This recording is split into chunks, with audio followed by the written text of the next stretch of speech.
Nah, jagat raya ini yang kita lihat zahirnya, di balik zahir itu ada rahasia yang luar biasa dan Allah beritahukan kepada Nabi Muhammad sallallahu alaihi wasallam.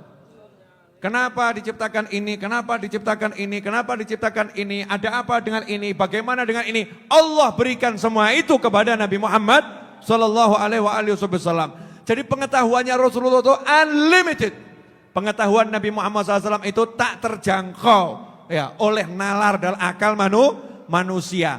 Karena beliau SAW sudah menjangkau Sidratul Muntaha. Udah sampai puncaknya jagat raya. Udah ngerti semuanya Nabi Muhammad SAW. Itu saja masih disuruh minta wa qur rabbi zidni ilma. Berarti kita ini hidup kalau mau senang jangan tergesa-gesa, ojo kesusu. Wah, bakat melarat saya ini. Saya ini bakatnya melarat, bakat miskin. Gak mungkin saya bisa jadi kaya. Ya katanya keberuntungan itu ada di istri, setelah saya nikah tambah mobil saya hilang. Ya berarti ini istri saya ini enggak bawa berkah ini menasib saya ini. Nasib istrinya disalahkan, nasib saya. Wah begitu pula perusahaan ya tiba-tiba baru nikah, pengen seneng-senengnya motor hilang, corona datang. Corona datang ya coronanya enggak pulang-pulang. Akhirnya perusahaan saya ditutup, saya dipecat. Ini gara-gara istri ini semua ini. Jadi saya bakat miskin. Kemudian sama istrinya dituntut ke pengadilan, akhirnya dibuang sama istrinya. Jadilah seorang duda.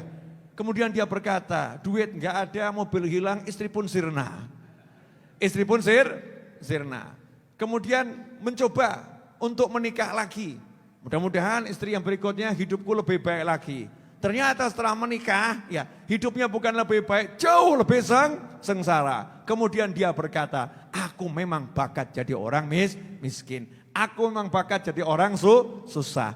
Ini namanya mendahului Allah subhanahu wa ta'ala. Wa tawa'alaiha ilmah. Kamu tuh gak ngerti dirimu. Rahasianya kenapa kamu disuruh menikah dengan dia kemudian berpisah. Kenapa kamu nikah lagi, kenapa kamu dipecat dari perusahaan.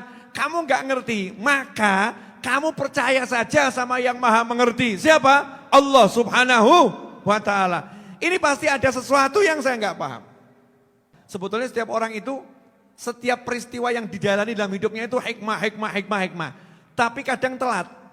Telat apa? Telat sadar. Setelah 10 tahun baru, oh hikmahnya itu.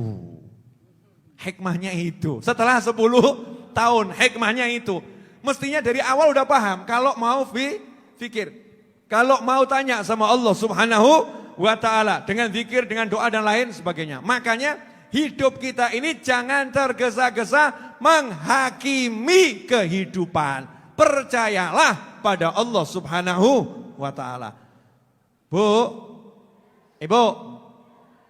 Ibu percaya enggak corona akan sirna? Jawabannya kan jawaban enggak jelas loh. Mau ngomong percaya tapi percaya. Ini ada corona saja semua orang kalau bingung kapan corona pergi, kapan. Enggak usah bahas corona pergi. Bisa jadi kamu yang pergi duluan. Betul. Ruwet mikir kapan corona pergi, akhirnya pergi duluan. Maka tugasmu adalah menikmati kehidupan, nikmatono. Hidup itu nikmat kata Allah Ta'ala bukan di duit, bukan di kekuasaan, bukan di apa-apa. Fit to'ah, dalam to'at. Kamu sholat itu nikmat, kamu pengajian itu nikmat, kamu zikir itu nikmat. Kamu baca Al-Quran itu nikmat. Ya sudah, fokus saja ke situ. Nanti hidupmu jadinya enak. Gak usah mikir yang ini begini.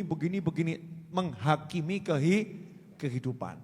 Ojo kesusu, jangan tergesa-gesa. Nah itu di antara pesan dari Simtud Duror, ada banyak hikmah di balik semua ciptaannya Allah subhanahu wa ta'ala.